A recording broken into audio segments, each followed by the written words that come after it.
propia. Creo que estas jornadas son muy oportunas, interesantes, dado que supone una puesta en común de las enriquecedoras experiencias que los notarios tenemos en nuestro quehacer diario. De cuentas, somos observadores privilegiados en la relación jurídica de derecho privado con las personas. Auscultamos, cogemos el pulso a las instituciones civiles, vemos aquellas que son obsoletas, pero también apreciamos las nuevas necesidades y realidades que como observadores privilegiados tendremos que servir de correa de transmisión para que el legislador regule esas nuevas necesidades e intereses de las personas. Me gusta hablar de pluralidad, de integración y de enriquecimiento entre todos los derechos civiles territoriales y el derecho del Estado. En Galicia, os voy a hacer un breve resumen, tampoco voy a ser muy exhaustivo en lo que es el proceso histórico, es un derecho que hasta el año 1963 era básicamente derecho consuetudinario. La ley del año 1995 regula por primera vez la inclusión de los pactos sucesorios, dando entrada a la sucesión contractual frente a la prohibición del Código Civil. El sistema legitimario del año 95 era equivalente, había una revisión al Código Civil, y es realmente en el año 2006 donde ahí supone ya una modificación y se introducen las instituciones importantes de las cuales os voy a hablar. Los principios básicos de la ley del 2006 es potenciar el principio de autonomía de la voluntad. Se da entrada también en los modos de delación, aparte de la delación testamentaria, la clásica, de entrada a los pactos sucesorios conforme a derecho que sean admisibles, y también luego, lógicamente, la delación por ley ya en la sucesión intestada. Hay una supresión de las reservas lineal del 811, de la reserva habitual del 968, del Código Civil, y también el derecho de reversión. En cuanto a las especialidades, voy a hacer una breve referencia ya en lo que es en los testamentos. Luego haré una breve alusión, repasaré otras instituciones y otras que relevantes que se cogen a la derecho civil, pero empiezo por el tema sucesorio, que es el que tiene un día más importante.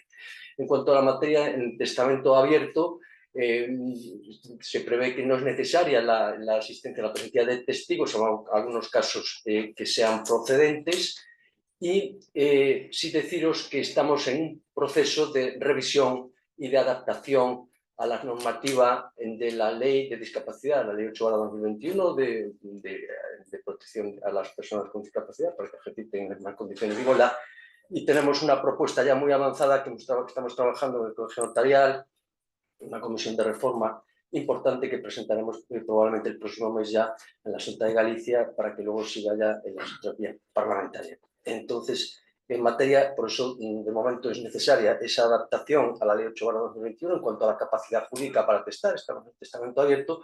Entonces se prevé que se pueda testar cualquier persona mayor de 14 años que pueda conformar y exteriorizar su voluntad con cualquier medida de apoyo que fuese necesaria al efecto. En Galicia el testamento se puede redactar tanto en gallego como en castellano, dado que son cooficiales ambas lenguas, la elección del otorgante. En cuanto a los testamentos mancomunados, han tenido, os voy a hacer un poco parecido a la regulación de otras comunidades autónomas, tienen muy poco calado en Galicia. Yo os hago una breve referencia. En el 2007, al año de entrada en vigor de la ley del 2006, se hicieron 666 testamentos mancomunados en toda Galicia. En el 2024 solamente 200. O sea, es un testamento que, bueno, tampoco tenía mucho arraigo en la comunidad gallega, y, bueno, se utiliza, como veis, no mucho. En los testamentos previstos frente a la prohibición lógica de 660 del Código Civil, si se permite, en el 188 del Derecho Civil de Galicia, se permite el testamento simple, en el cual pueden otorgar los dos o más personas, aunque carezcan de vínculos conyugales o de parentesco, y luego el testamento entre cónyuges, que es el testamento en el cual ya hacen unas disposiciones de contenido patrimonial con carácter correspectivo, ¿vale? Es ahí en el momento de la revocación cuando se suscitan más problemas, quizá por eso yo creo que no se hacen muchos testamentos mancomunados. En vida de ambos cónyuges puede ser revocado unilateralmente por cualquiera de ellos en lo concerniente a sus disposiciones que no sean correspectivas. Hay diferencias en cuanto a la revocación por ambos cónyuges, depende del momento en que tiene lugar la revocación. Si acontece en vida de ambos cónyuges, arrastra la ineficacia de las disposiciones condicionadas. En caso de fallecimiento de uno de ellos o que surja una discapacidad sobrevenida, en este caso se determina la irrevocabilidad de las disposiciones correspectivas siempre y cuando haya esa imposibilidad que la persona con esa discapacidad sobrevenida, aún con las ayudas de apoyo que fueran necesarias, pudiera llevar a cabo, otorgar el testamento. Especialidad importante en Galicia, que se realiza mucho, sobre todo en el ámbito rural, es frente a la prohibición de que se anula cualquier disposición a favor de alguna persona incierta, salvo que por algún evento pueda resultar cierta, de manera establecido que en el artículo 750 del Código Civil se prevé en nuestra legislación civil la posibilidad de una indeterminación ab initio de la persona que va a ser heredera.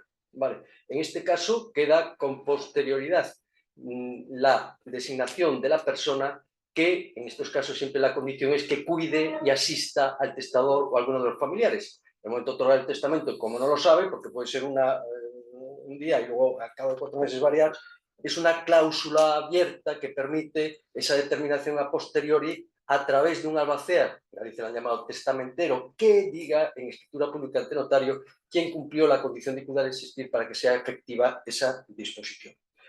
Testamento por comisario, regulado también en el artículo 196 y siguientes de nuestra Ley de Derecho Civil de Galicia, es uno de los cónyuges otorga el ejercicio de facultad testatoria concedido por el otro. Además de las legítimas, el comisario que ejerce la facultad deberá respetar aquellas disposiciones que hubiera realizado el testador que le confirió dicha facultad testatoria. Se podrá ejercitar dicha facultad adjudicando los bienes de causante tanto por actos intervivos como por actos mortis causa. Actos sucesorios, la estrella. La estrella de nuestro sistema civil. Empiezo por una estadística, antes de contar un poco la regulación sustantiva.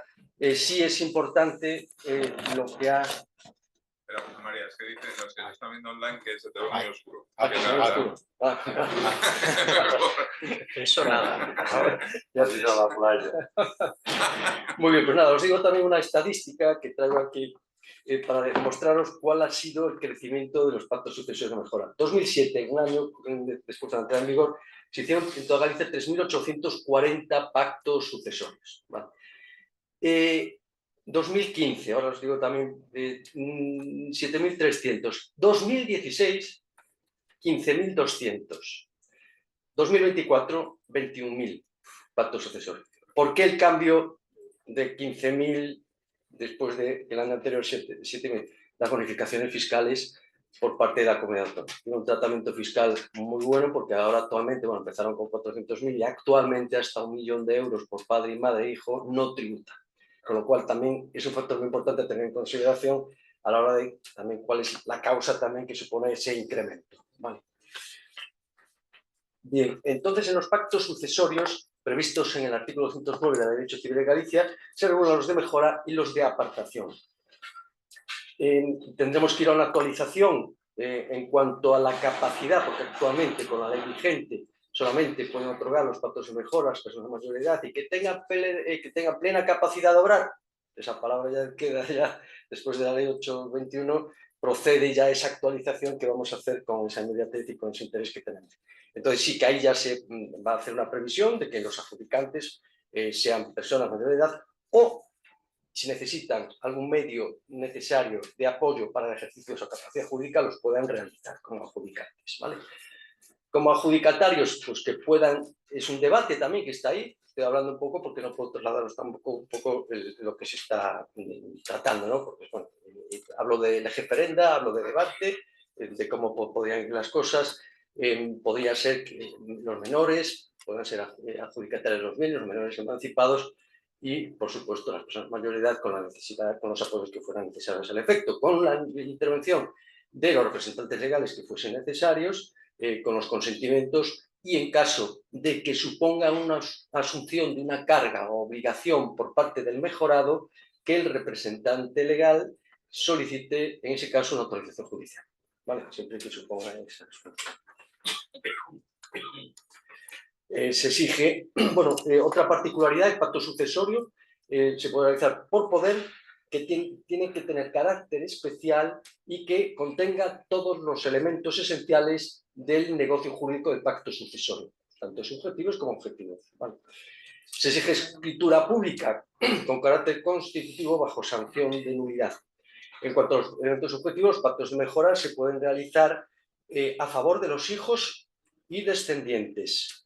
Supone la atribución de bienes concretos, pueden otorgarse por los ascendientes a los descendientes de primer o ulterior grado, los abuelos pueden hacer actos sucesos de mejora a favor de sus nietos, aún viviendo sus padres. Lo que no está permitido es hacer un pacto sucesorio de mejora a el cónyuge o al conviviente, ¿vale? Porque tiene que sí puede hacerse luego en apartación, que luego os explicaré. Vale. Tema importante. ¿Cuál es la posición jurídica del mejorado en el pacto de mejora? No se equipara a un heredero, no se subroga en el estatus del causante, sino que se limita a recibir unos bienes concretos y determinados. Y en consecuencia, la aceptación del pacto de mejora no supone aceptación de la herencia. Sin embargo, tenemos unas sentencias, una sentencia de la Audiencia Provincial de Pontevedra frente al criterio contrario de una resolución de la Dirección General de Seguridad Jurídica y Fe Pública del 2021, que entiende que es el mismo criterio que estamos diciendo, que se equipara al legatario, no supone aceptación de la herencia, nos dice la resolución de la Dirección General, pero los tribunales cambian de criterio. Y la Audiencia de Pontevedra nos dice que la aceptación, o sea, la entrega de esos bienes en concepto de pacto de mejora supone una aceptación tácita de la herencia, doctrina que también es ratificada por otra sentencia de 23 de enero de 24 del Tribunal Superior de Justicia de Galicia. Un tema, bueno, ahí que hay que tratar y ponerse en campo. En cuanto a la ineficacia de los pactos de mejora, si el mejorado incumple las obligaciones asumidas, así como la obligación de cuidar y asistir tanto al mejorante como a aquellas personas que hubiera dispuesto el mejorante en el pacto de la escritura pública, por premorencia, salvo pacto expreso de sustitución, aunque la mejora se realice como entrega de bienes, y por incurrir el mejorado en causa de desheredación, indignidad, conducta grave e injuriosa o ingratitud. Esos son los puestos de ineficacia.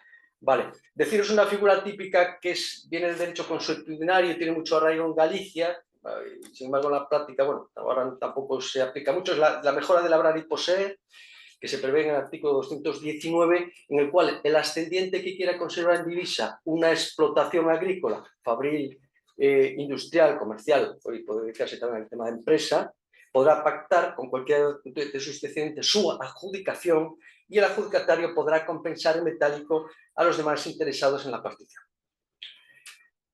Apartación.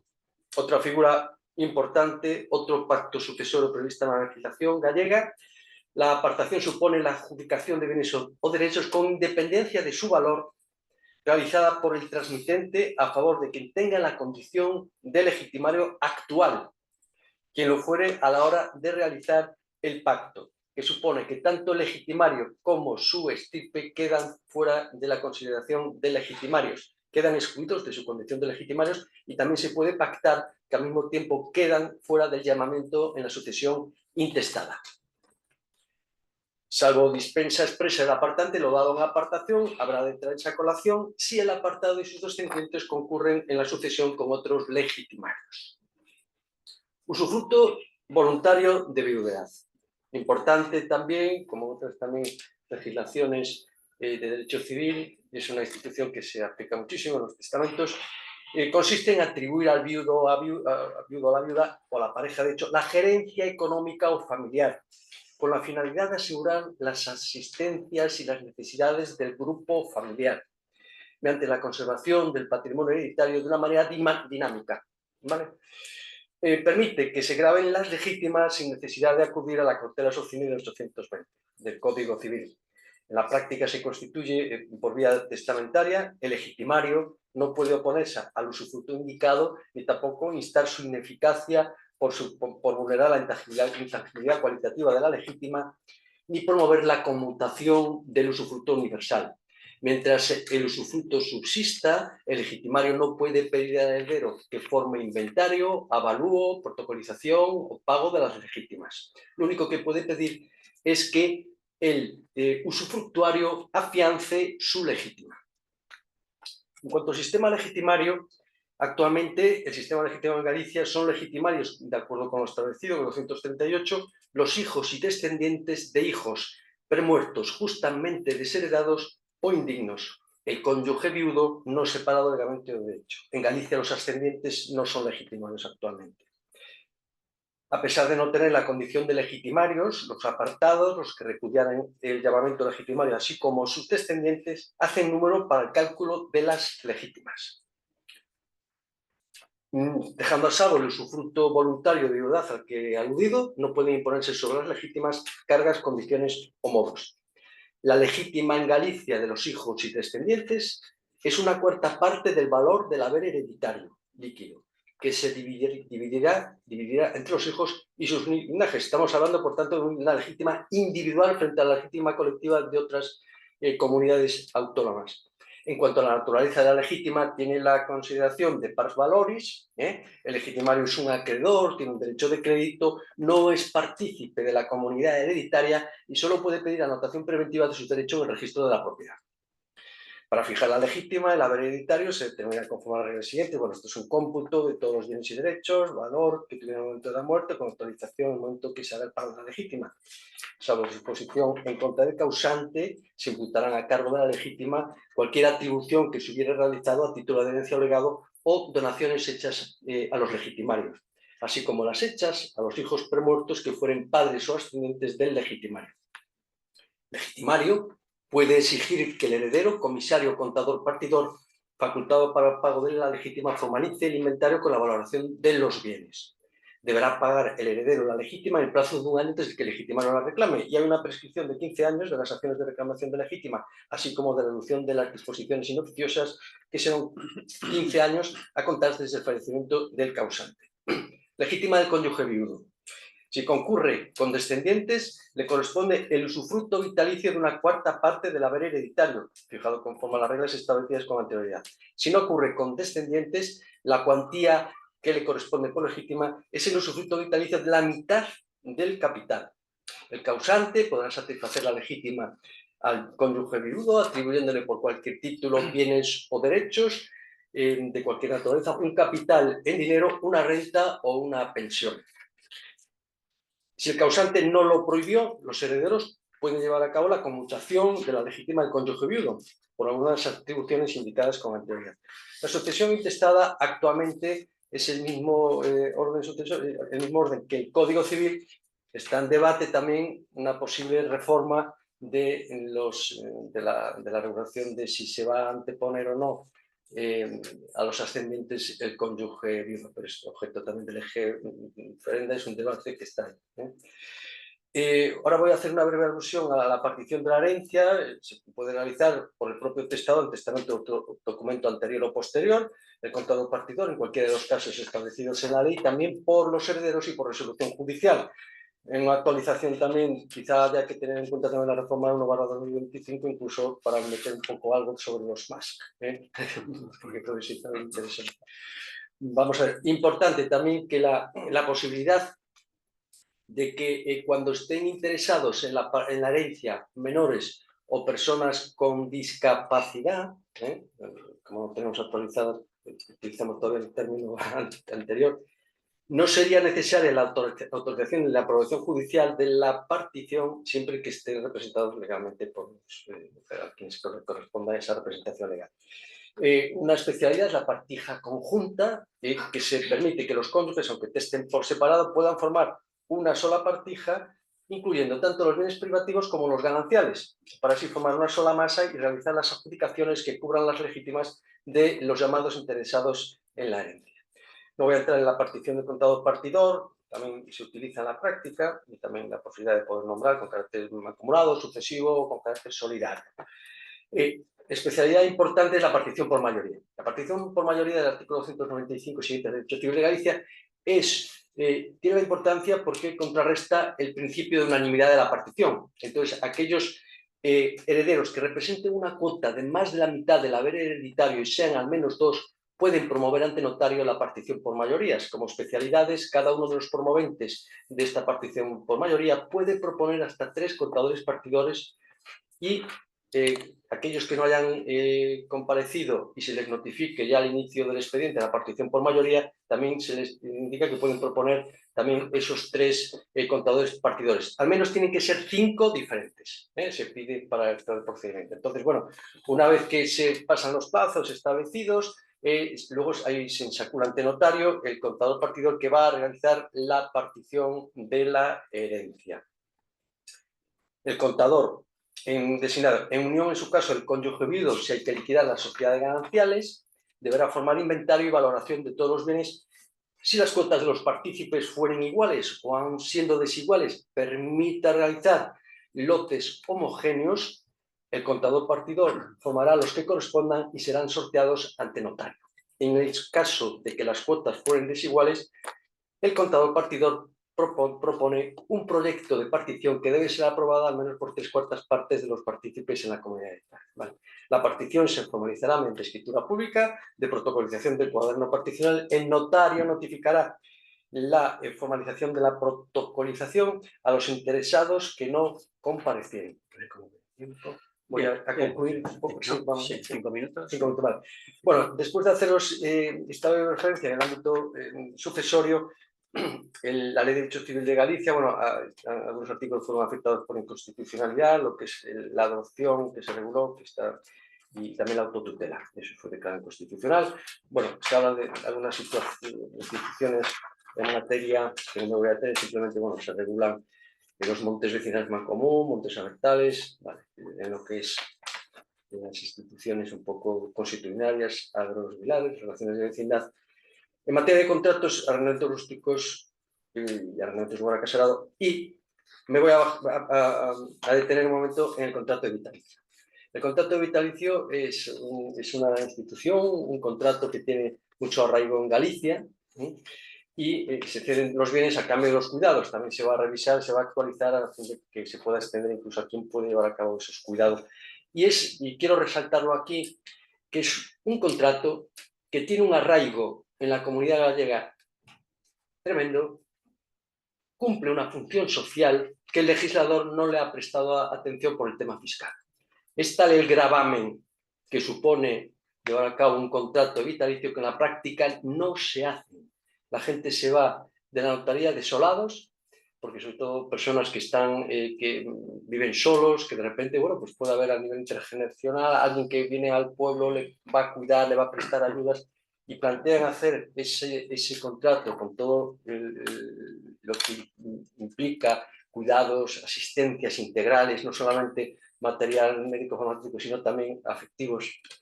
El legislador fiscal no nos permite llevar a cabo, realizar ese contrato. Siempre lo decimos, es una falta de sensibilidad a la función social de un contrato que tenemos y que no hace falta, a veces sí que son importantes otras figuras y tal, pero esta figura de en Galicia es acogida y te quedas frustrado cuando realmente la gente no lo puede llevar a cabo, porque está la fiscalidad, no me detengo, pero por ITP, por donación, bueno, no le ha prestado atención, se lo vengo diciendo al legislador gallego, presten ustedes por favor atención, porque además ese contrato supone un ahorro de dinero público, porque esa persona que va a ceder esos bienes a cambio de cuidados va a evitar ir a una residencia, se está ahorrando el Estado una residencia, pero no prestan atención, como eso pasa con otras figuras jurídicas que se desnaturalizan y se desvirtúan por el legislador fiscal y no tienen en cuenta la importancia sustantiva y su función social que tiene este contrato.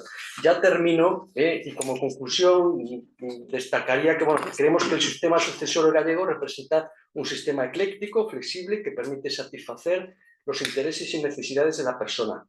Son instrumentos que permiten una óptima planificación sucesoria, evita conflictos familiares y sucesorios y, como antes decíamos, la estrella, el contrato sucesorio, los pactos sucesorios, ya forman parte del acervo jurídico de los gallegos. Es un factor que además dinamiza la economía familiar y personal y satisface esos intereses a los que hemos aludido, crea vínculos intergeneracionales entre las familias. Con todo lo dicho y todo lo que han dicho mis predecesores, con todas sus exposiciones, yo creo que el legislador de derecho común debemos servirle de espejo en el que mirarse para una futura reforma, y el banco de pruebas lo tiene en toda la diversidad enriquecedora que facilita todos estos instrumentos jurídicos que tenemos en nuestros derechos civiles territoriales. Vale. Muy bien, gracias.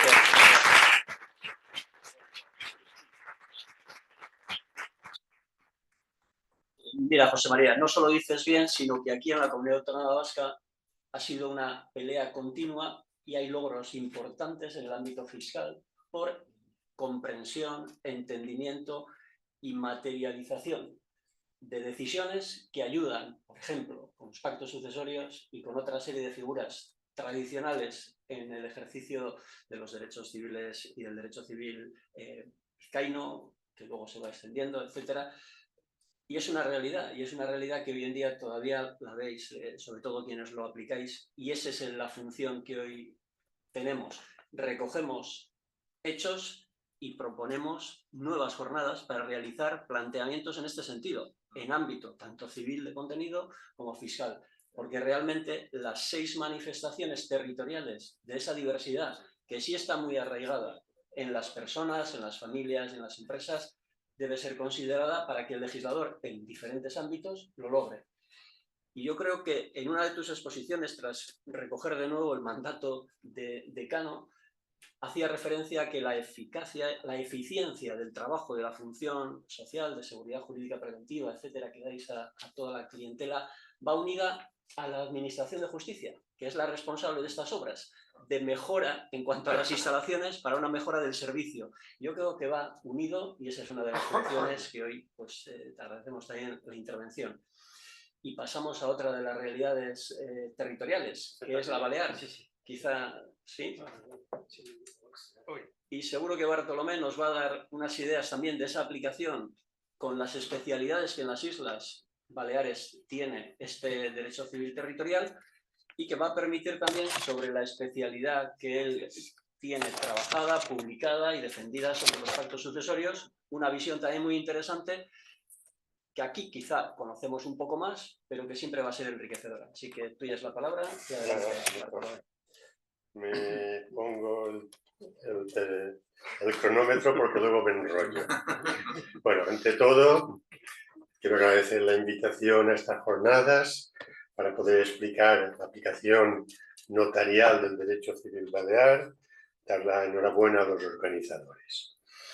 Cuando un notario llega a las Islas Baleares, en especial si en la primera plaza, ayer tomaron posesión 4 en las Baleares, comprueba que el derecho civil, llamemos propio, territorial o foral, como queramos, es bastante reducido y se alegra de que ya no tiene que estudiar casi nada más.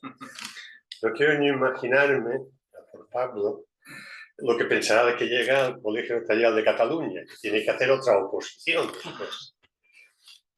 La normativa balear, como digo, es muy escasa. Tenemos la compilación del año 60, se reformó el año 90, se aprobó en el mismo momento texto refundido, se reformó en el 2017 y prácticamente para de contar. Esta parquedad normativa obliga a acudir al Código Civil como supletorio, tanto para rellenar las lagunas que hay en el derecho civil balear, como para completar las remisiones que la compilación hace al Código Civil. Por tanto, hay que utilizar 2 códigos. Por tanto, este reducido del articulado y estancamiento del Código Civil lleva al legislador la obligación de actualizar la normativa. Entonces, lo que voy a comentar, una serie de instituciones, las voy a explicar o vamos a comentar con 5 puntos, siguiendo un esquema típico de opositor. La legislación es muy reducida, el Código Civil es supletorio, hay una importante tendencia reformista por el legislador balear, no vamos a llegar a alcanzar al Barça, perdón, al derecho civil catalán. Es necesario la reforma del Código Civil y lo que no reforma el Código Civil, que no lo hace, hay que reformarlo el legislador autonómico. Pues con esta idea hago un inciso que en el derecho civil balear prácticamente no existe. Existen 2 derechos civiles baleares, porque hay un derecho para Mallorca y Menorca, un derecho para Ibiza y Formentera que responde a una distinta idiosincrasia, a una forma distinta de pensar, a un rechazo al centralismo mallorquín, es decir, que no solo el mar nos separa, sino que la legislación también nos separa. Las materias que regula son prácticamente tres: los derechos reales, el régimen económico matrimonial y las sucesiones.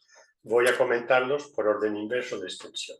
Los derechos reales prácticamente se reduce al derecho de estalle. El derecho de estalle equivale a un derecho de habitación parcial limitado solo a las habitaciones necesarias.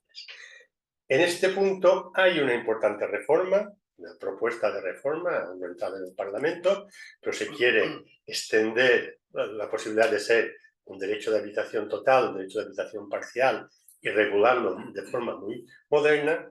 Y en lo que a los notarios nos afecta, lo aplicamos tanto el derecho de estalle balear como el derecho de habitación del Código Civil, cuando alguno, en testamentos o adjudicaciones hereditarias, cuando alguno de los beneficiarios tiene problemas económicos. Si tenemos que darle algo o le corresponde algo y no puede renunciar para que no lo impugnen los acreedores, le damos algo, le damos un derecho de estalle, un derecho de habitación que al ser inembargable, al menos cubrimos esta parte. En cuanto al régimen económico matrimonial, al igual que en Cataluña, tenemos régimen de separación de bienes. Simplifica mucho porque prácticamente todos los bienes son privativos. La regulación también es escueta y también hay un proyecto de reforma del régimen económico matrimonial. También está pendiente de entrar en el Parlamento. Las capitulaciones matrimoniales otorgamos poco, solamente a las que están basadas en gananciales, que pasa la separación de bienes. En cambio, la situación inversa es poco frecuente. En el derecho civil de Ibiza y Formentera tiene una tradición más arraigada de las capitulaciones matrimoniales que se llaman spolits, porque pueden introducir otros negocios jurídicos como los pactos sucesorios. Un detalle es el tema de la necesidad de la prestación del consentimiento del cónyuge para gravar o disponer la vivienda habitual, que también se quiere modificar en este proyecto de reforma. Hay que decir que en Baleares no existía este requisito hasta el 2017, nos estábamos escapando, pero al final nos pillaron. Se necesita también un poco de reforma porque no queda claro el casado, pero separado de hecho, cuando su vivienda habitual tiene que ir a buscar al cónyuge que hace 30 años que no ve para dar el consentimiento. Hay resoluciones que lo salvan, vivienda no es conyugal o familiar, pero estaría mejor que lo dijera. Y me paso al derecho de sucesiones, que es la materia más regulada y en la que hay más instituciones y diferenciales de otros sitios. A pesar de que prácticamente todos los derechos civiles tenemos un mismo origen, la evolución no ha sido la misma. En Cataluña y Baleares hemos respetado más unos principios de derecho romano que no se han seguido en otras legislaciones. Por tanto, los principios jurídicos sucesorios que nos condicionan a la hora de hacer los testamentos y la herencia, sobre todo es la necesidad siempre que exista un heredero que es incompatible, el heredero testamentario o contractual, con el heredero intestado, y existen toda una serie de figuras que buscan proteger, que no exista, evitar que no exista una porción vacante para atribuirla a los herederos intestados, sino que se quede entre los herederos contractuales o testados para evitar esa incompatibilidad. Así tenemos la figura del codicilo, que viene a ser un testamento sin institución de heredero, que permite que subsistan todos los legados a pesar de que el testamento sea ineficaz por falta de heredero. Tenemos la figura de derecho romano, la cuarta falcidia, que permite que el heredero se quede con una cuarta parte de la herencia cuando ésta se reparte en muchos legados. Aquí la actuación notarial, sobre todo, lo incluimos para excluirlo. Si uno reparte su herencia en legados, pero por imperativo legal tiene que haber un heredero al que no le damos nada, le quitamos la cuarta falcidia porque en ese caso ya atenta contra los legados. El hecho de esa incompatibilidad, esta necesidad de que exista siempre un heredero, potencia mucho la sustitución vulgar. En prácticamente todos los testamentos hay un sustituto vulgar, para evitar que nos quedemos sin herederos. Se potencia más el derecho de acrecer, sigue la misma línea del Código Civil, pero cuando aún nos queda una porción vacante, no va al intestado. Vuelve a haber como una segunda vuelta a favor de los que lo son. Se llega a convertir en heredero universal el heredero de recepta, cuando no hay heredero universal. Se llega a convertir en heredero universal el usufructuario universal, cuando no hay heredero universal. Son simplemente para evitar que esos bienes lleguen a los herederos intestados. Como figuras propias, pues las sustituciones tienen mucha importancia.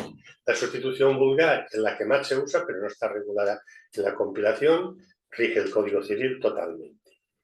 La sustitución pupilar está regulada en la compilación simplemente para extenderla a los bienes propios del pupilo, pero no se aplica en la práctica. La sustitución ejemplar sí que tiene su historia. Desafortunadamente para mí se excluyó del Código Civil y por tanto ya no existe la sustitución ejemplar por el tema de la ley de la discapacidad. En Baleares sí que existe la sustitución ejemplar, pero no se puede utilizar desde el septiembre de 2021 porque ya no se cumple el requisito de la incapacitación. Que no se puede incapacitar, que era el requisito que se exigía para aplicar la sustitución ejemplar. Yo en la práctica la utilizaba bastante. Cuando tienes una persona discapacitada, un hijo discapacitado, a los padres lo que les interesa es qué persona se va a encargar de cuidarlo cuando nosotros no estemos. Esto de la sustitución fideicomisaria en la legítima derecho de habitación por el discapacitado, estas figuras jurídicas a los padres no les interesa. Les interesa a ver quién se va a cuidar cuando nosotros no estemos.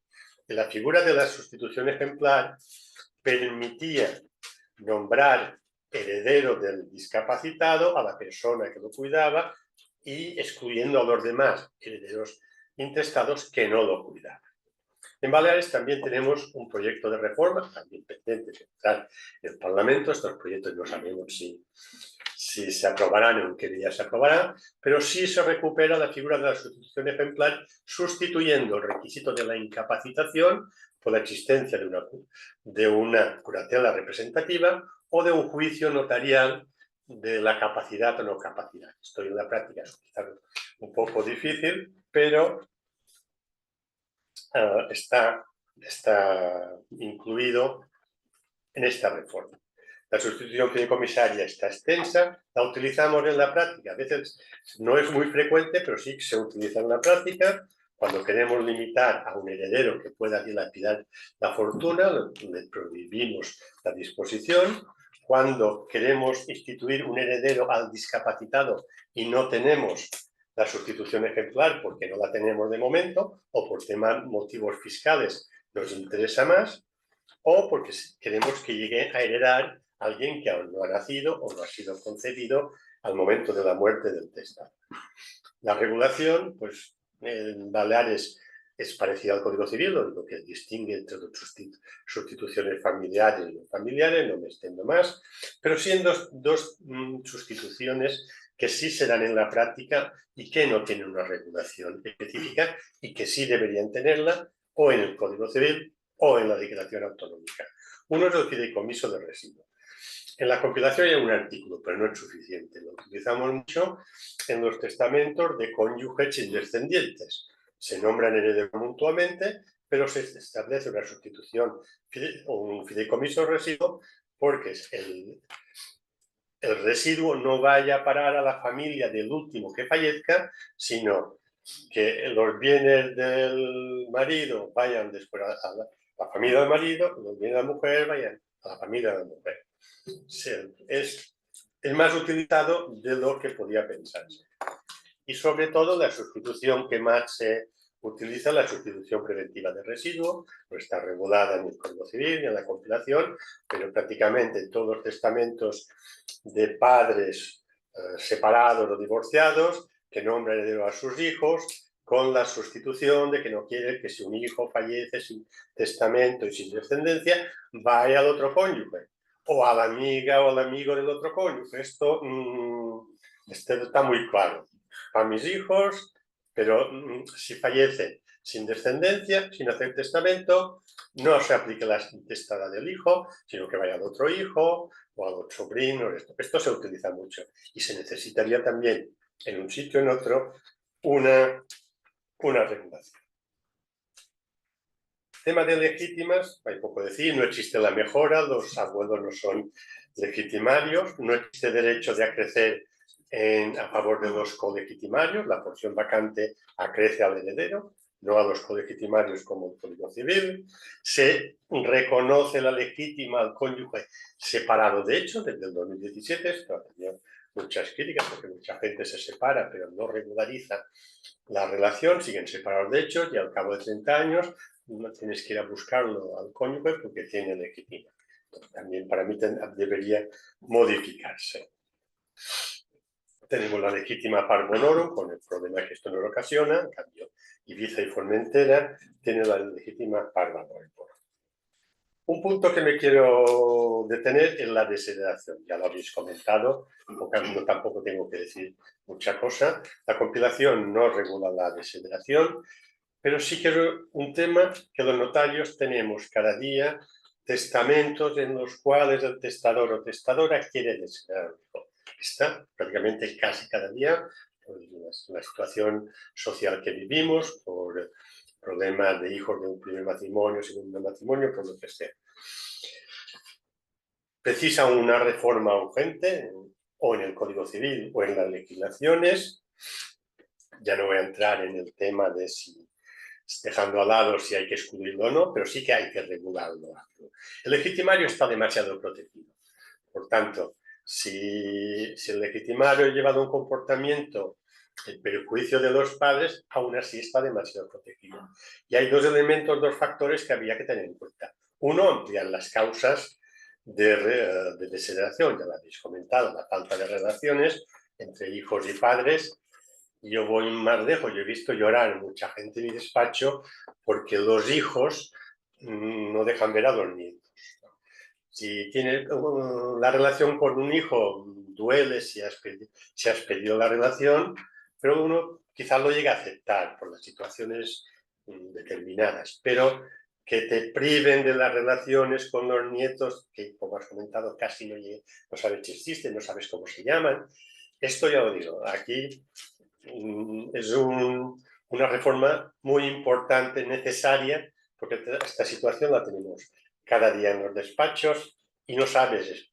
Ponemos 20.000 cláusulas para desheredamos por tal y si pide y si la legítima y si no, si va al juicio, pero no le podemos dar la garantía al testador de que la desheredación va a tener éxito. El otro punto es el sistema de impugnación. Es verdad que el desheredado tiene que ir a juicio para impugnar la desheredación, pues si el desheredado no le interesa, se queda parado en casa. Y es el heredero el que tiene que ir a buscarlo por el tema del cierre registral, creo que había registrador por aquí, va por él, el cierre registral de que te impide poder inscribir la partición hereditaria porque el desheredado no ha dicho su consentimiento, no ha dado su consentimiento de que ha cobrado legítima o que está de acuerdo. Por esto había que girarlo, es decir, que sea el desheredado el que se mueva, que vaya a juicio y que ponga notación preventiva, lo que sea, que impida. Estos son dos puntos que para mí son muy importantes. En tema de sucesión intestada se estudió un proyecto para adecuarlo un poco a las legislaciones más modernas. De momento está todo parado, pero es necesario reformarlo. La posición del cónyuge habría que adelantarlo. Yo incluso quitaría lo de los hermanos de doble vínculo, creo, vínculo sencillo, ya que es una cosa bastante arcaica. Te llevar bien con tu medio hermano, posiblemente mejor que con el hermano de doble vínculo. Pero de momento queda ahí. Y lo que me queda para el final, que ya os he anticipado, es la institución propia del derecho civil balear, en este caso tanto de Mallorca y Menorca, Ibiza y Formentera, que son los pactos sucesorios. La ley, el Parlamento Balear aprobó prácticamente en 4 meses, con lectura única, sin una velocidad de vértigo. La ley debía estar muy bien hecha. La ley 8/2022 de 11 de noviembre de sucesión paccionada o contractual de las Illes Baleares. Ya atraganta un poco el título a la hora de decirlo. Pero es un hito histórico para nuestro derecho. Era una ley extensa, 80 artículos, la compilación tenía también 80, está aprobada fuera de la compilación como una ley especial y está fuera del Código Civil. El Código Civil ni es supletorio ni nada, pero el Código Civil los prohíbe. En el mismo articulado se respeta como normativa superior el Reglamento Sucesorio Europeo, dando ya un reconocimiento normativizado al tema de los pactos sucesorios otorgados por extranjeros, que en Baleares tenemos mucho, conocéis la famosa resolución de la Dirección General, que el Tribunal Superior de Justicia pues la ha echado para abajo. También aquí hay una diferencia un poco por islas. Estos pactos son parecidos en unos y otros. Hay 2 pactos de institución y 2 pactos de renuncia. Y lo que se ha conseguido con esa ley es la multiplicación de los pactos. Llegar a un momento que casi se puede hacer todos los pactos sucesorios que se quieran sin limitación. De tal manera que anteriormente a esa ley, la Administración Tributaria Balear pues intentaba, utilizando interpretaciones muy literalistas, convertir pactos sucesores en donaciones porque era el segundo que hacía o no estaba muy claro. Con esa ley, la Administración Tributaria Balear ha claudicado, es decir, el mismo director en las conferencias dijo: haced todos los pactos sucesorios que queráis, que tenéis la misma regulación. Esto ya, con esta ley, tenemos un poco esa rendición de la administración con la pretensión recaudatoria que tenía. Por tanto, no tengo la estadística, pero los pactos sucesorios los hacemos prácticamente cada día.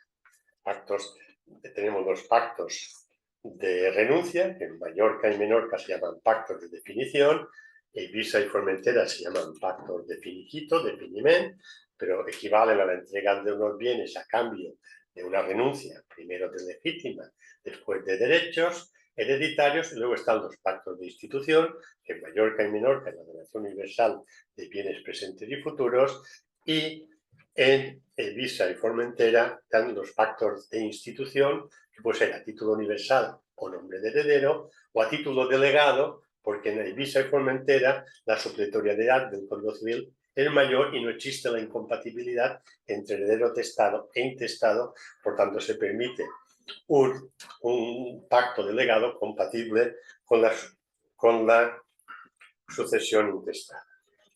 Por tanto, actualmente los pactos sucesorios están al orden del día y van acompañados, a diferencia de lo que habéis comentado de otras comunidades autónomas, de una legislación fiscal muy adecuada.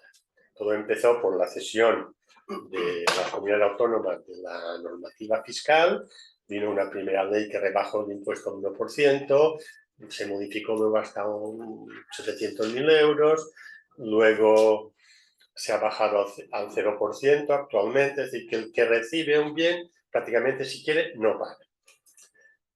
Anteriormente el que daba sí pagaba, pero desde la famosa sentencia del Tribunal Supremo del 9 de febrero del 2016 está exento de IRPF y entonces el que da no paga, el que recibe no paga, y en la actualidad del ayuntamiento la mayoría de los casos tienen unas bonificaciones del 80-90%. Por tanto, fiscalmente son muy atractivos y no tienen el inconveniente, no tienen el freno fiscal para celebrarlo. Pero los pactos sucesorios no solo responden a un motivo fiscal, hay unas circunstancias sociales que conducen a su celebración. El primero de todo es la esperanza de vida.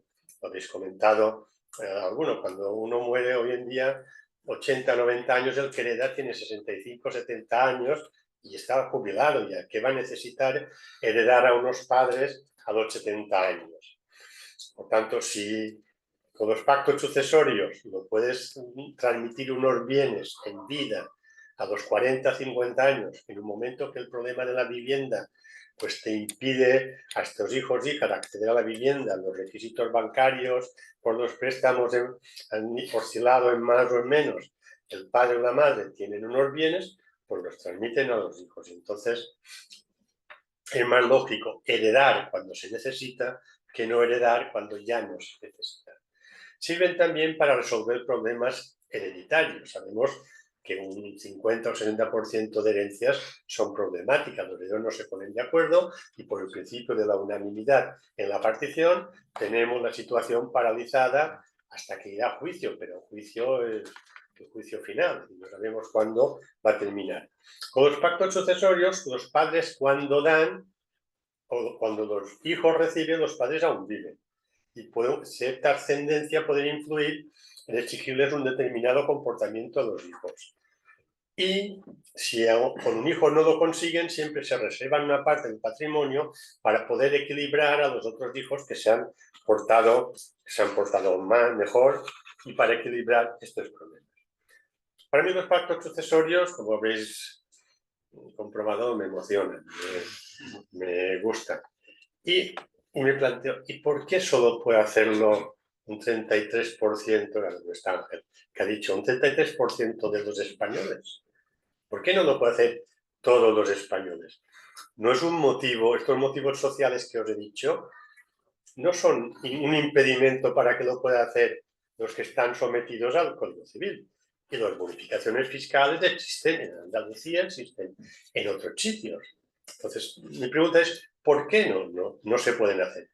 Simplemente sería quitar un artículo, el 816, modificar dos artículos, 658 y 1271, y la prohibición de los pactos sucesorios ha desaparecido.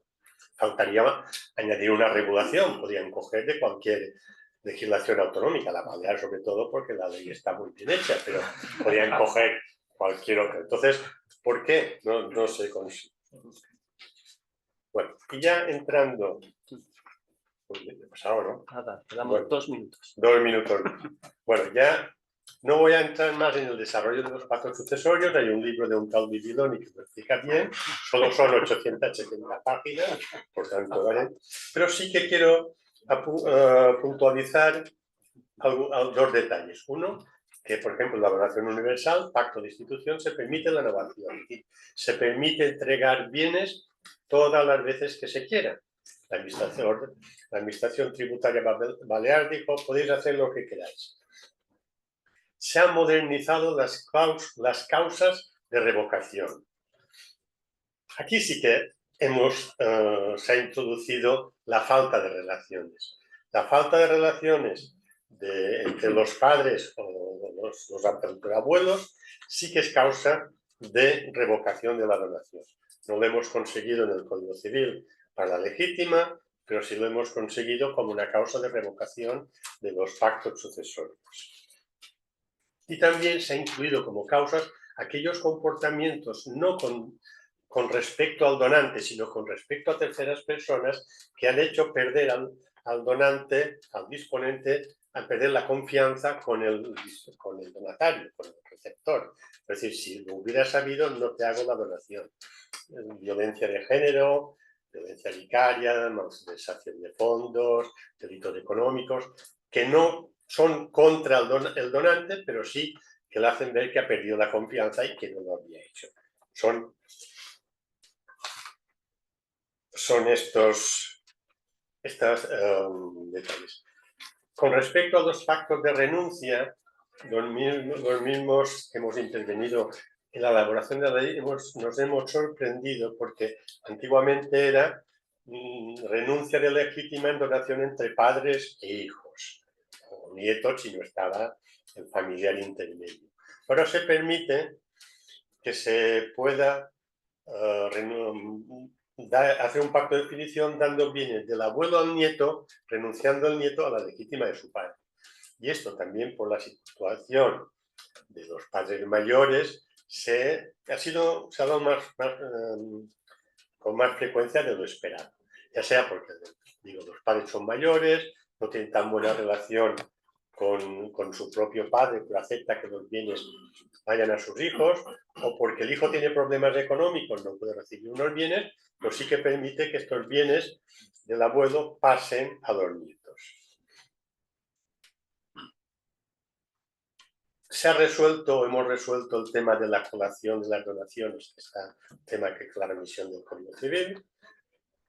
Se admite la compatibilidad de los pactos de renuncia con la sucesión intestada, y yo creo que más o menos con esto ya termino.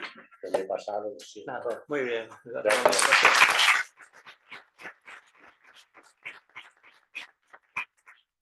Mira, Bartolomé, el tal Babiloni no solo nos dice que tiene un libro, sino que dice que es un manual civil y fiscal. Por lo tanto, lo vamos a tener muy presente para poder mejorar pues, la práctica, que en definitiva aquí se ha conocido muy habitualmente de pactos sucesorios y que ha ido progresando incluso en el ámbito fiscal en ese convencimiento. Pero son muy estrictos a la hora de vigilar que no les evites una donación y un pago del impuesto. Sobre esas cuestiones y algunas más, quizá también Javier, con ascendencia aragonesa, pero con presencia muy arraigada en Donostia, en San Sebastián, por lo tanto nos va a ir contando también, casi sin título, porque, bueno, nos conocemos, le conocemos en la academia y le dejamos que en esa línea de intervención nos hable de cuestiones prácticas muy interesantes, sobre todo aplicando elementos como un principio de libertad civil, que es el que figura en el frontispicio del derecho civil vasco, con elementos muy interesantes que vamos oyendo también de derechos civiles territoriales que compartimos, e incluso con el atrevimiento para proponer modificaciones legales de calado en el ámbito del derecho común. Pero antes de que tú lo digas, si tienes previsto hacer alguna mención al Fuero de Ayala, yo creo que es una referencia que incluso a ese asesor madrileño que le indicó que se empadronara y avecindara en Navarra, con aquellas limitaciones no se hubiera encontrado en Amurrio. El territorio de Ayala, para esos 15.000 empadronados, que no serán todos vecinos civiles vascos con vecindad civil local de Ayala, pero que hay que tenerlo muy en cuenta, es una realidad y es una solución. Y además, hilando también con la intervención de Pablo, no es un desastre lo que ha ocurrido ni en años ni en siglos, sino que su aplicación tanto en Ayala como en Navarra, esa libertad de testar, ha sido muy razonable. No tenemos conocimiento de grandes situaciones donde se haya hecho mal la libertad absoluta de disponer frente a esas limitaciones que no son barreras, sino que son auténticos impedimentos para la evolución de las legítimas en el derecho común. Por lo tanto, Javier, adelante y te escuchamos. Muchas gracias, Chemi. Una pequeña corrección. El objeto de mi ponencia es la relación entre el Código Civil y los derechos forales, porque lo que es la exposición de lo que es el derecho civil vasco le va a corresponder a Valen y no quiero pisarle su intervención de esta tarde. No te la voy a pisar, no te hagas ilusiones, que no te la voy a pisar. Sí voy a decir en relación con el Fuero de Ayala una cosa que me llama la atención. El Fuero de Ayala tenía, con permiso de Andrés Urrutia y demás estudiosos, pero recordar que tenía 3 aspectos. Primero, exención de quintas, segundo, elección de alcaldes y tercero, libertad de testar. Bueno, pues resulta que en el derecho común español ahora resulta que podemos elegir a 2 alcaldes, tenemos exención de quintas porque la mili ya no es obligatoria, al menos de momento, pero no podemos disponer libremente de nuestra sucesión. Yo estoy seguro que si hace 100 años se hubiera preguntado qué es lo primero que va a haber dentro de 100 años, todo el mundo habría dicho libertad de testar. ¿Cómo vas a estar exento de ir a filas y cómo vas a poder elegir a tus alcaldes? Bueno, pues señores y señoras, aquí estamos. No podemos elegir herederos, o por lo menos no puede el 33% de la población española, pero sin embargo sí puede elegir sus alcaldes y no tiene que hacer la mili. Bueno, aquí acaba todo lo que voy a decir, o casi todo lo que voy a decir del derecho civil vasco. Lo que sí que voy a hablar es de la relación entre el Código Civil y los derechos forales. Voy a hacer una intervención que es fundamentalmente política, de política jurídica, y lo voy a hacer en 3 tiempos pasado, presente y futuro. Voy a procurar hablar muy poquito del pasado, algo más del presente y quiero extenderme un poquito en el futuro, sobre todo en algunas cuestiones que yo pienso que es lo que deberíamos hacer los operadores jurídicos de cara al futuro, partiendo de la base de que la situación jurídica actual, digamos que no nos satisface o al menos no nos satisface plenamente.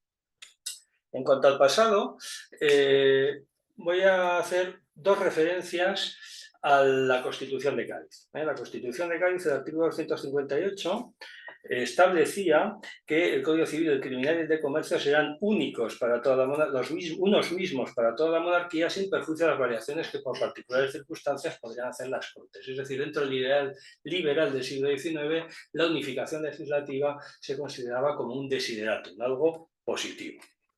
Todos sabemos cuál es la tortuosa historia de formación y génesis del Código Civil español, cómo las cuestiones más urgentes al final se unifican, pero se unifican al margen del Código Civil, de hipotecaria, de notariado, minas, aguas, etc.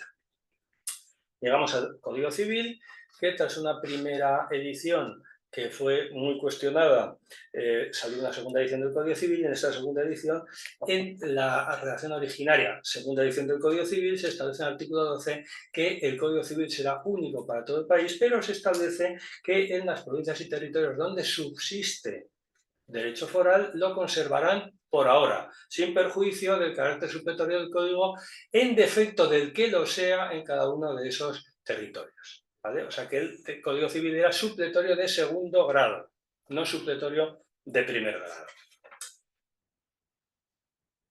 Posteriormente, cuando se perdió un sistema de apéndices, ese sistema fracasa y al final se va a un proceso de compilación de los derechos forales, que culmina con la compilación de Navarra del 73, que es prácticamente un código civil. El Navarra prácticamente es un código civil con una regulación muy moderna, muy inspirada también en el derecho alemán, etcétera, etcétera. El caso es que se reforma el título preliminar del Código Civil prácticamente de forma coetánea a la reforma del Fuero Nuevo de Navarra y el artículo 13 ya lo que establece es es un precedente de lo que será al final del artículo 149.1 octava de la Constitución. Se viene a establecer qué normas del Código Civil son de aplicación directa, que están limitadas a lo que es las normas sobre aplicación eficaz de las normas jurídicas, título preliminar, derecho internacional privado, derecho interregional, regulación del matrimonio, excepto todo relativo al régimen económico matrimonial. Eso es, salvo eso que es la aplicación general directa en toda España, lo demás ya no lo es. Y luego se establece que, con pleno respeto a los derechos especiales o forales, regirá el Código Civil como derecho supletorio del defecto del que lo sea en cada uno de los ordenamientos jurídicos forales. Aquí hay un reconocimiento implícito, yo creo que bastante más que implícito, es bastante explícito, de que los derechos forales tienen la facultad de establecer un sistema de fuentes propio. Y ese reconocimiento explícito se hace ya explicitísimo, por así decirlo, en el 149.1 octavo de la Constitución, mediante una excepción de la excepción. Es decir, que las normas para resolver los conflictos de leyes y determinación de las fuentes del derecho con respecto, en este último caso, a las normas de derecho civil foral o especial. Es decir, que los derechos forales o especiales son sistemas normativos propios que establecen su propio sistema de fuentes, como así lo vienen a establecer con mayor o menor extensión, máxima en el caso de Navarra, máxima en el caso de Cataluña y casi máxima también en el caso de Aragón. Y en el resto, pues bueno, una forma más o menos también amplia o explícita. En este sistema o conjunto de subsistemas normativos tenemos el logotipo de la Academia Vasca de Derecho, que son 3 círculos. Bueno, pues esos son los 3 sistemas normativos que tenemos ahora en materia civil. Tenemos el derecho civil forado especial allí donde lo hay, tenemos el sistema del Código Civil y tenemos el derecho de la Unión Europea, que también establece normas en materia civil, cada una con su propio ámbito normativo y con un orden de prelación o primacía. Primero es el derecho europeo, segundo es el derecho civil territorial, forado especial, y en tercer lugar sería el Código Civil. La aplicación del Código Civil, por tanto, puede ser directa en aquellas materias que son de competencia exclusiva del Estado, puede ser por remisión del propio derecho civil autonómico a la regulación del Código Civil, Cuando hablo de Código Civil hablo de derecho civil en general, esté o no dentro del Código Civil, y luego por último la aplicación supletoria al Código Civil, que es la que normalmente plantea mayores problemas. Estamos ya en el presente. ¿Cuáles son los principales problemas que plantea la aplicación supletoria del Código Civil? Pues plantea el problema de que, hablando en términos ecológicos, el Código Civil opera en algunos casos como una especie invasora. Opera una especie invasora. Resulta que el Código Civil se basa en unos principios jurídicos que en ocasiones son contrarios a los principios jurídicos de los derechos forales. Entonces, la aplicación supletoria de un derecho que viene de fuera a una institución propia produce múltiples problemas, roces, reticencias, y al final el que sale perdiendo no es el que curiosamente tiene primacía. ¿Por qué? Porque normalmente ha sido tradicionalmente un derecho menos regulado positivamente, ha sido un derecho más desconocido históricamente y no lo olvidemos también, porque la formación de los jueces en general, como también de los notarios, los registradores, etcétera, etcétera, ha sido una formación basada en el derecho común y no en los derechos civiles, forales o especiales. A esto unamos un elemento que en mi opinión es absolutamente positivo y que yo creo que no puede ser discutido bajo ningún caso, que es el principio de unidad jurisdiccional. Esto viene a cuento porque yo he tenido que escuchar a ciertas personas decir que la famosa sentencia del Tribunal Superior de Justicia de Baleares sobre los pactos sucesorios era de un tribunal autonómico. Claro, a mí me pareció esto asombroso, que es un alto funcionario en la Dirección General. También hay cosas que están muy bien, que es el tema de que las reglas de solución de los conflictos de leyes sean competencia del Estado. Pensemos que esto no es así. Cuando tenemos problemas de conflictos de derecho internacional, cada Estado aplica sus propias normas de conflicto. Y esto genera una serie de problemas específicos, que precisamente los quiere evitar la legislación de la Unión Europea por vía de reglamentos, estableciendo un régimen conflictual común a todos los países de la Unión Europea a los que se aplica el reglamento. Eso lo tenemos. El problema es que son unas normas que son insuficientes y en ocasiones son contraproducentes. Entonces aquí nos encontramos, por tanto, con un problema que quiero obviar los problemas de competencias, que siempre yo creo que acabamos empantanados en quién tiene competencia para hacer qué, en lugar de qué está haciendo cada cual con su propia competencia, que yo creo que es un problema. Es decir, yo creo que ahora mismo, y ya me estoy adelantando un poquito a lo que es la visión de futuro, yo creo que tenemos que superar la visión de el fuero por encima del huevo y deberíamos ir más al huevo y olvidarnos quizá un poquito más del fuero, que yo creo que sería importante. Y en este punto, y es una pena que no esté ahora Conchita, porque esto tenía aquí preparadas algunas cosas para ella, pero bueno, se las podéis contar luego. ¿Qué está haciendo el legislador estatal en este punto? Pues está haciendo poco y lo que está haciendo lo está haciendo mal. En primer lugar, tenemos el artículo 16 del Código Civil que establece que los conflictos de derecho interregional que se puedan plantear se resuelven por las normas del derecho internacional privado, por una serie de excepciones. Pero el problema es que no dice que será por las normas del derecho internacional privado, dice que será por las normas del título preliminar del Código Civil. ¿Y qué ocurre? Que ahora la inmensa mayoría de las normas de conflicto no son internas, sino que son de origen internacional. Y esto crea disfunciones, porque resulta que puede ocurrir, y de hecho ocurre, que los puntos de conexión internos no coincidan con los puntos de conexión internacionales. Y aquí se plantea el problema de qué se aplica, la norma internacional o la norma interna.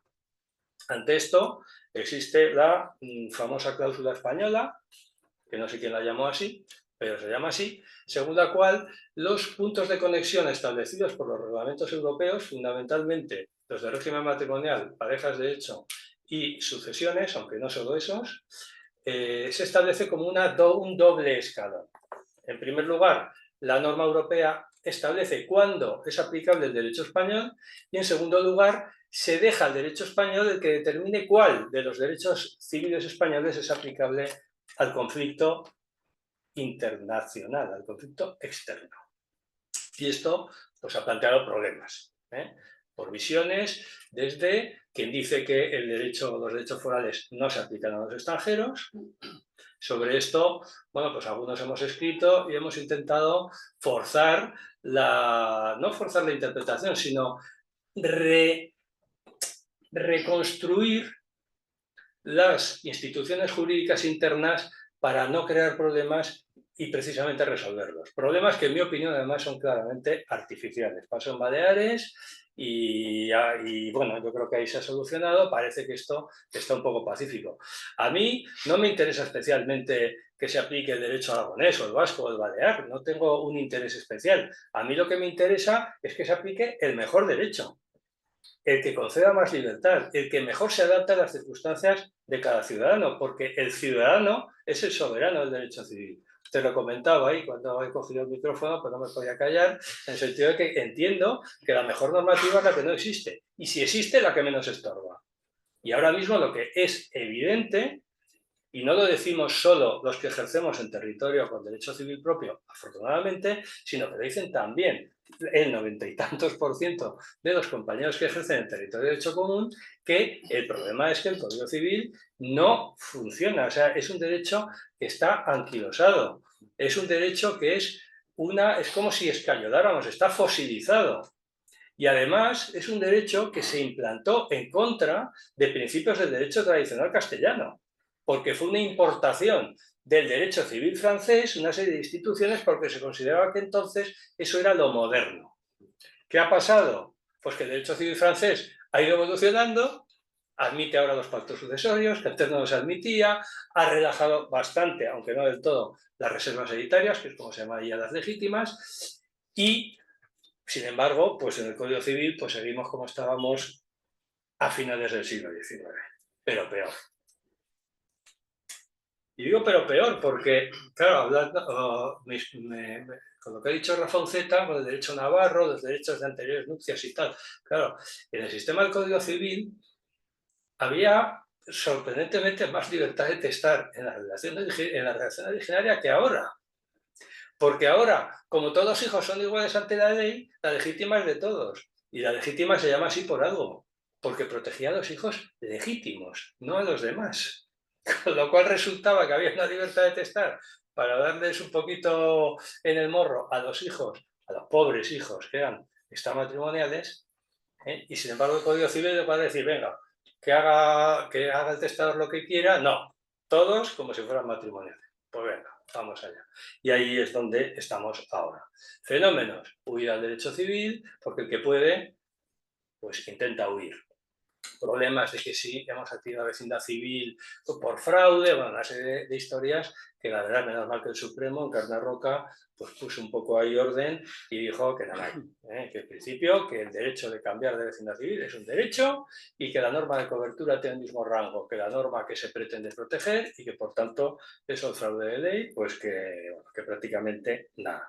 Eso pasaba con los ciudadanos que tenían la intención aviesa de irse a vivir de Bilbao a Guecho. Eso se consideró en la sentencia del Supremo. Claro, cualquiera podemos conocer Bilbao con las obras de aquí detrás, podemos conocer Guecho, y uno, pues cuando lo conoce, pues digamos que no se sorprende de que uno si puede, pues se vaya a vivir a las arepas, ¿no? Bueno. Ante esto, ¿qué es lo que está ocurriendo y qué es lo que podría o debería ocurrir a mi juicio? Lo que está ocurriendo es un fenómeno bastante curioso. Curioso o quizás no tan curioso.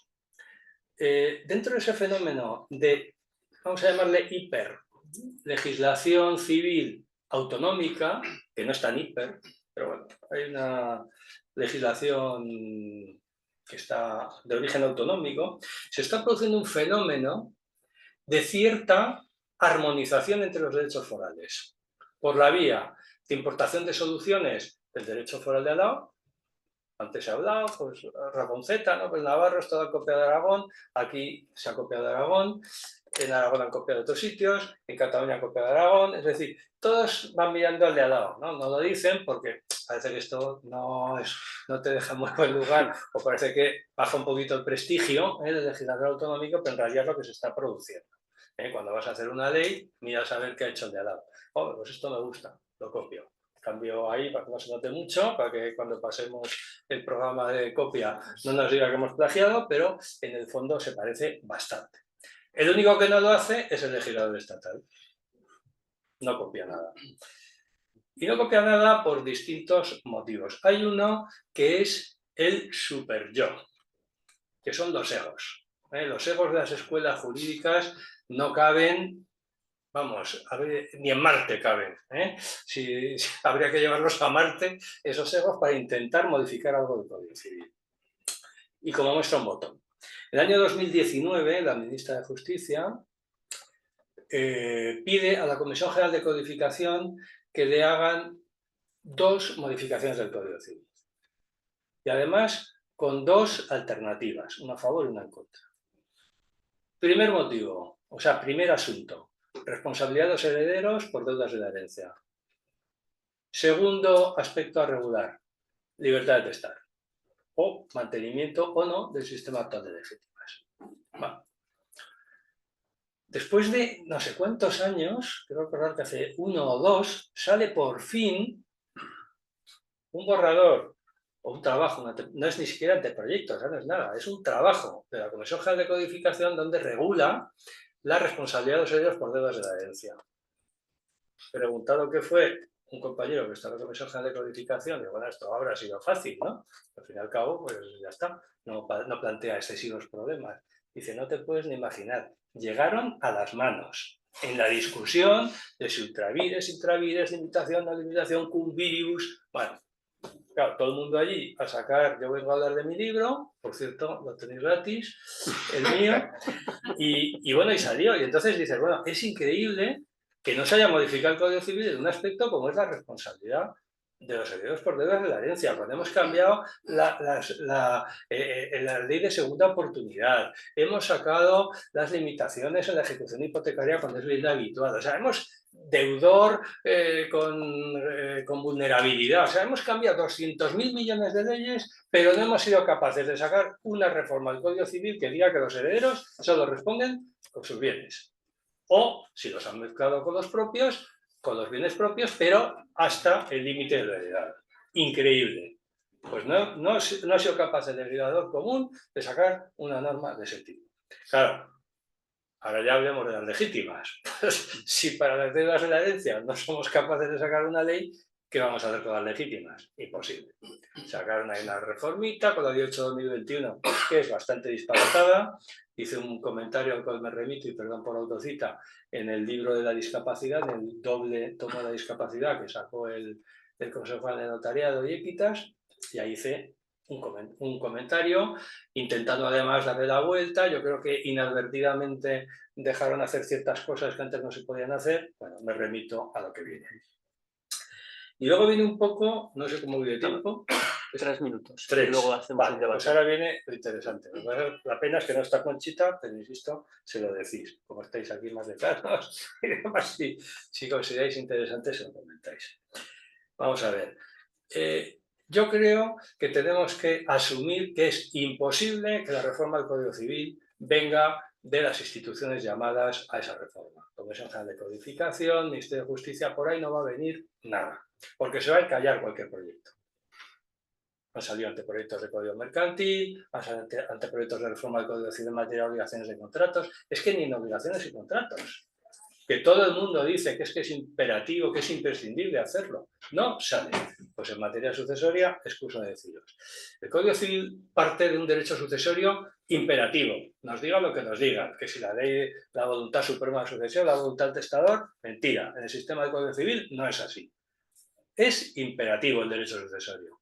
Pero en los derechos forales no es así, o es menos imperativo. Concretamente en el derecho vasco no es nada imperativo. Y no es que lo diga yo o lo diga Andrés, es que lo ha dicho el Tribunal Superior de Justicia del País Vasco. Afortunadamente nos ha hecho caso y ya ha dicho que la legítima, la deuda de valor, cuando tienes comisario o poder testatorio, los presuntos legitimarios no la pueden reclamar, etcétera, etcétera. Es decir, que tenemos en la práctica una casi total libertad civil. Nos falta un poquito. Espero que ese paso lo podamos dar. Visto que el Código Civil no lo podemos cambiar por los trámites normales, pues a mí se me ocurre otra vía de cambiar el Código Civil, que sería pues una vía legislativa, que es la iniciativa legislativa popular. Por iniciativa legislativa popular se cambió en el País Vasco la ley, era una iniciativa legislativa popular para conseguir la custodia compartida. Se recogieron 75.000 firmas y fruto de esa iniciativa legislativa popular es la Ley 7/2015, reguladora de los pactos del cese y la convivencia, que ya de paso que estableció eso, estableció más cosas. Y vino a establecer también en el País Vasco lo que ya se admitía en Aragón, en Cataluña y en Navarra. Y entonces yo digo que esa vía de la iniciativa legislativa popular, impulsada por el notariado, es la que debería utilizarse para cambiar el Código Civil y establecer en el Código Civil un sistema de libertad de testar, que debería comprender no solo la eliminación de las legítimas, sino también la admisión de otras figuras prohibidas por el Código, como son el testamento mancomunado y los pactos sucesorios. Pactos sucesorios, por cierto, que en el Código Civil solo están prohibidos los que tienen por objeto de institución de herederos, no los que tienen por objeto bienes concretos de actuales que pertenezcan a los disponentes o a los disponentes en virtud de ese pacto sucesorio. Esto no lo digo yo, lo dice la jurisprudencia del Tribunal Supremo, que se suele olvidar. Por tanto, en mi opinión, yo creo que, y ya con esto acabo, el notariado debería impulsar y hacerlo además en las propias notarías un procedimiento de iniciativa legislativa popular, elaborar un proyecto de reforma del Código Civil en esa materia y recoger firmas que van a ser no las nuestras, sino que van a ser los de nuestros otorgantes, los de los ciudadanos, en aras a conseguir esa reforma del Código Civil que ansían los ciudadanos, pero que no son escuchados, porque su voz no llega a donde tiene que llegar. Muchas gracias.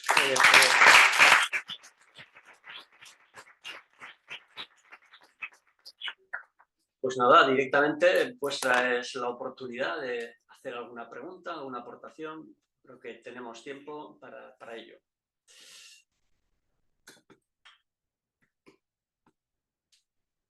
Sí, Emilio. Un poco. Ya te doy el... Siempre tiene que haber alguna persona que precipite.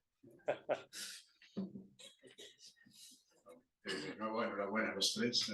Han sido intervenciones brillantes y algunos desideratos, sobre todo manifestados por el último interviniente, ojalá se cumplan en un periodo razonable de tiempo, no en los periodos que suele utilizar de tiempo la Comisión de Codificación. La verdad que tienes razón. Cuando dices Código Civil, en España, las escuelas jurídicas españolas, en el ámbito parlamentario español, hay una dimensión cuasi teológica prácticamente. No hay congregaciones ni dicasterios suficientes para poder modificar prácticamente nada, salvo que colateralmente otra norma imponga una reforma que puede ser una relativa a los matrimonios entre parejas, entre personas del mismo sexo, cuestiones de esta naturaleza que entran dentro de cuestiones casi metaculturales más que jurídicas y que penetran casi por obligación para el testador.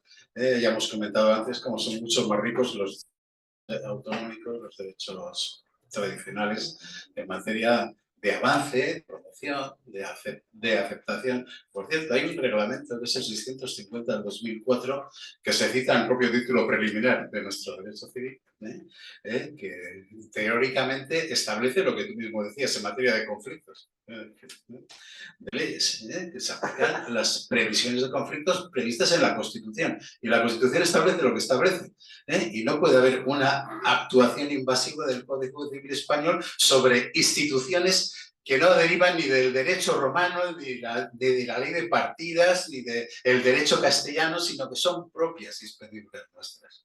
Y eso yo no sé cómo se puede evitar. Pero lo que sí podríamos evitar es lo que has comentado, han comentado moderadores, que hay determinadas cuestiones fiscales que son propiciadoras de determinadas fórmulas en relación a la discapacidad, tras la ley del 8/2021, que en donde no se ha acertado en materia de conestación del derecho público con el derecho privado. Me estoy refiriendo a dos ámbitos. El derecho de la seguridad social, para tener derecho al reconocimiento del 65% de la discapacidad que se preveía en los casos de incapacitación anterior, hace falta ahora la aprobación por resolución judicial de una curatela de carácter representativo para todos los actos jurídicos que se puedan realizar. Una doble perversión. Primero, la curatela de carácter representativo residual, es marginal. Solo se puede aprobar jurisdiccionalmente cuando no existen otras medidas de apoyo anterior. Y luego, para todos los actos de la vida, es una ficción juris, es una invención, es una figura ficticia, porque la propia ley 8/2001 y la reforma del 169 del Código Civil establece que la curatela con representación, incluso esta tiene que indicar expresamente qué actos son objeto de apoyo y a través de qué mecanismos son objeto de apoyo. Pero es que también la legislación fiscal, que no solo es una en el Estado español, no solo es la que aplica la agencia tributaria, en el Estado español hay 5 agencias tributarias o 5 haciendas forales, mejor dicho. 4 haciendas forales y una hacienda española. Pues bueno, se acaba de aprobar ahora una reforma tributaria importante y armonizada en los 3 territorios históricos en relación al derecho tributario vasco, y también se incurre en el mismo error. Para obtener determinadas bonificaciones y beneficios fiscales hay que dictar, o se tiene que ostentar, y se tiene que dictar mediante la correspondiente resolución judicial, una curatela representativa para todos los actos de la vida. Y no ha sido ni el legislador vasco, ni el legislador de los territorios históricos, ni el legislador español en materia de seguridad capaz de comprender lo que la Convención de Nueva York en materia de discapacidad establece, que la curatela con representación para todos los actos de la vida es algo que es idéntico a la vieja tutela, a la anterior tutela. Y aquí no terminamos de avanzar. Yo por eso me gustaría conocer vuestra opinión en relación a estas faltas de sincronía entre parte del derecho público y el derecho privado en materia de discapacidad tras la ley del 2021. Bueno, yo te contesto desde la perspectiva vasca, que es la que conozco más, obviamente. Claro, aquí, lógicamente, hay competencia normativa prácticamente plena en materia fiscal, y entonces, concretamente, en 2 aspectos. En el asunto de los pactos sucesorios, se da la paradoja de que la legislación civil más permisiva con los pactos sucesorios, que en mi opinión debería ser la ley modelo de su regulación, que es la ley vasca, sin embargo se encuentra con el régimen tributario peor de todo el Estado. Porque resulta que los pactos sucesorios con eficacia de presente para que pueda esa transmisión de presente tener tratamiento fiscal de sucesión, requiere que el pacto sucesorio comprenda toda la herencia, aunque solo se transmitan bienes concretos. Y luego además los bienes que se adquieren, si se transmiten en vida del disponente, resulta que quedan, la ganancia patrimonial se calcula por el valor que adquirió en que adquirió el disponente, y no, o sea, el disponente del pacto sucesorio y no el que adquirió. Sin embargo, en la legislación española, que no se admiten los pactos sucesorios, salvo en los territorios aforados, donde no tienen esa autonomía fiscal, es mucho más limitada, resulta que allí el pacto sucesorio no tiene por qué comprender la totalidad de bienes. Y en segundo lugar, transcurridos 5 años, la ganancia patrimonial se va. Y eso aquí, pues bueno, yo no sé si se ha llegado a comentar, se ha intentado negociar, no se ha intentado negociar, pero es curioso, bueno, esto es lo que nos enseñaba siempre, que las aguas del derecho civil discurren por los estrechos cauces del derecho fiscal. Entonces, claro, como comentaba antes Adolfo también, ¿no? En Aragón muchos problemas, en Aragón hay un orgullo y un cuidado en la legislación civil, pero luego te llega el legislador autonómico y es implacable en la aplicación de rigor fiscal, ¿no? Entonces, muchas veces, a ver, y yo insisto mucho en esta idea, o sea, no se trata de defender una institución porque viene de hace 500 años, no, se trata de defender instituciones que sean útiles para los ciudadanos. Entonces, en el ámbito familiar, probablemente debería hacerse una reflexión de que en el ámbito familiar debería estar excluido prácticamente de la fiscalidad, Cuando uno hace un contrato de alimentos con un hijo, con tal, no está buscando un negocio, ni un beneficio económico, está buscando otras finalidades. Y eso el legislador fiscal debería ser comprensivo con este tipo de situaciones y no llevarnos a una burocratización extrema que al final haga que muchos beneficios fiscales sean puramente de pura fachada, que luego en la realidad práctica no se apliquen. Bartolomé, ¿una idea sobre eso? Hay poco que decir. Como el tema fiscal lo hemos comentado, Baleares afortunadamente está puesto a tono, sobre todo el tema del pacto sucesorio de herencias. Y también he comentado que el tema de la ley de la discapacidad, de protección de la discapacidad, para mí la supresión de la sustitución ha sido una equivocación. Creo que es Aragón la que ya lo ha recuperado. Baleares estamos en ello. Para mí es una figura muy importante. Sí. Sí, yo apuntar en línea de lo que acabáis de comentar vosotros, en relación a la pregunta. Estamos viendo que se desdibujan los contornos que tenemos precisos sustantivamente en todas las instituciones jurídicas de carácter civil por el legislador fiscal. En Galicia estamos viendo, y creo que también va a ser extensible a otras comunidades autónomas, cómo ya tratan de aplicar el criterio de acumulación que se especifica de las donaciones a los pactos sucesorios. Entonces tenemos que estar muy atentos porque peligra lo que estamos comentando de que esto, las instituciones que tienen una función social, de arraigo, y ya forman parte de hacerlo de las diferentes comunidades autónomas, de los ciudadanos de diferentes comunidades autónomas, nos vemos amenazados por el tema fiscal. Yo creo que es algo que tenemos que estar muy atentos y no baje la guardia. ¿Alguna otra cuestión que queráis apuntar?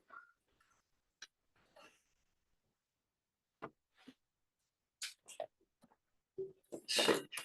Únicamente yo creo que es importante destacar las aportaciones que se han hecho, no solo esta atrevida iniciativa legislativa popular, que podemos ponerla en relación con el compromiso público que ha adquirido la presidenta para seguir trabajando y hacer propuestas, que enlaza con lo que también Bartolomé nos ha dicho en varias ocasiones, que allí se está haciendo, y lo mismo en Galicia y en las otras comunidades autónomas, para seguir conservando, modificando y desarrollando, que es lo que dice la ley, los estatutos de autonomía, etcétera, para seguir poniendo a disposición de la utilidad, de la eficacia de esta normativa de la ciudadanía.